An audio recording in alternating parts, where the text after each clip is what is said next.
And I'm not exaggerating, because people would, I'd be asked why I read, very, middle of the road novels, very straightforward, common texts on politics or culture or economics or anything you can think of.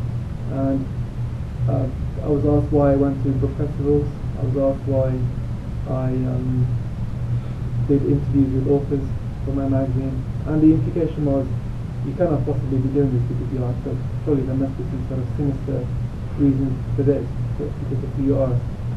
And after the 6 days, that was the time they were given by the judge to be able to do their searching and investigation. They couldn't find anything, as I told them in the first hour of being questioned. And then the real story started, because Rizwan was released. They had to release him. And I was different from Rizwan in that I'm not a British citizen. I'm from Algeria originally, and when I came here, which was about 14 years ago, I did my studies, started working here, and never, although I had the option of applying for a passport and so on, but never felt there was any particular urgent need for it. With hindsight, that could have been something useful that I should have done. But the fact that I was an immigrant meant that the sort of rules and laws that applied to me were slightly more wide than those that could apply to the average British citizen. In other words, there was an entire code, the immigration law of 1971 and subsequent to that could apply to me. And basically I discovered that under that law, basically my rights were virtually nil, and the power of the state is basically all-encompassing. Anyone within the Home Office had pretty much virtually the power to do anything they wanted from my account and control my fate, with very little accountability. I was put in the cell. Some officers came to see me, relieve me from the terrorism charge. I was told that I was clear, that they wouldn't be pressing any charges because there was no evidence. They left the room, and then 2 other officers came in from the Home Office and arrested me again under immigration. And when I asked them what the immigration offence was, they told me, we believe you've had some irregular things to do with your visa. And to put this in context,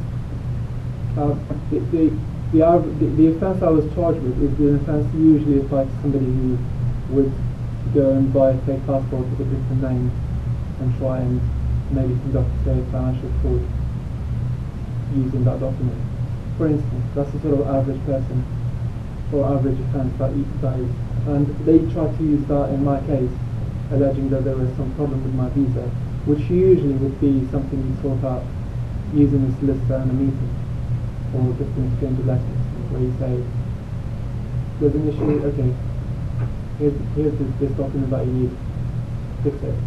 What happened instead was I was put in the station, kept in the station for another 2 days, sent to a detention centre in Manchester, and then told that I was to be put on the first plane to Algeria, which was going to be a week later. Now, luckily the period was June, which meant that it was summer, everyone was travelling, they couldn't get any faster way of getting me out of the country. That was the only reason that there was a week. There were people I met in the detention centre who had been arrested on a Friday and were put on a plane on the Sunday, sometimes Saturday, with no chance to even get to the lawyer, to even challenge their arrest. People who had jobs, families, possessions, houses, things that they had to leave behind, who were, when I met them, in their pyjamas, because that's how they got arrested. And then, to me, the events since then, this is almost 2 years, we get into the 7th anniversary, the events subsequent to that were basically that in the first week, where I was waiting for when I was told that I'd be put on a plane, an extremely large campaign, very, very motivated, very dynamic, started from Nottingham originally, people who were based at the university who heard about the arrest, and who from the very early days tried to get in touch with me and try and find out what was happening. And the campaign basically very quickly spread, and this is the importance of solidarity and the importance of helping, acting as a community, and I'm not just talking in the local sense, but as a national community, an international community. And very quickly, the news spread.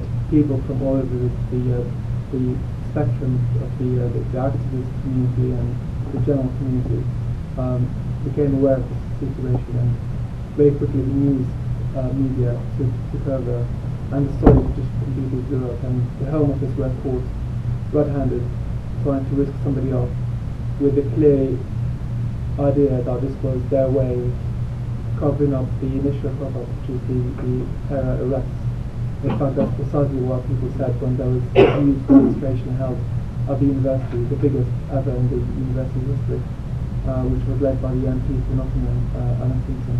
And that's precisely what he said. He said this is a clear attempt to try and cover up one arrest, one botched operation, with this attempt to try and get this person out of the country under this cloud of guilt, to try and sort of say that there was something to it and the operation was actually ultimately justified.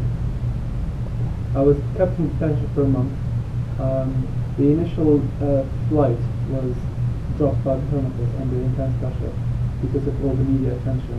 They had to very quickly withdraw their attempt to immediately take me on the plane. They worked really hard to try and find a way of getting me off to the plane after that, but by that time the campaign got a legal team organised, and the legal team challenged the Home Office, showed that they had no case, and asked them to release me, which eventually happened about a month later on bail, pending the charges.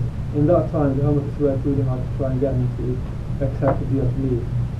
So they said, if you leave now, there won't be any charges. And in return, the Home Office tried to appeal the decision.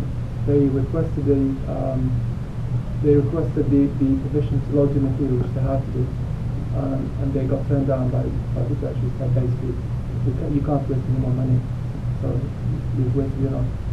And then they took their case to the High Court to try and basically undermine the victory, and that was turned down as well.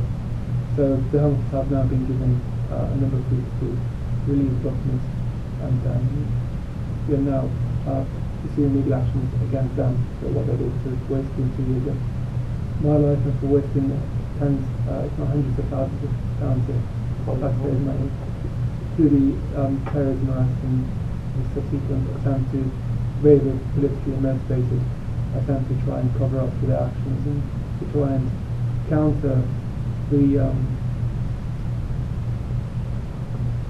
community effort. I think the Home Office felt very threatened by the fact that the community could take on the Home Office in a way. In the legal history, it's been very unusual for campaigns to succeed in such a dramatic fashion, because the legal when the appeal was extremely robust, and the win against the Home Office must have been an extreme shock to them.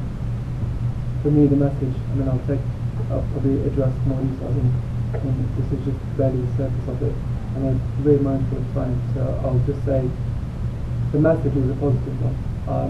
If we act as a community, if we act in solidarity with each other, we remember that the state is nothing but basically it's an instrument in a way, but it's also something that relies on people acting as individuals, disconnected individuals, and that's where the power comes from. We should not be scared, we should not feel helpless or hopeless. On the contrary, it takes a little bit of organisation and belief and solidarity and a desire for justice to succeed. And I'll probably address the questions in the session. Thank you.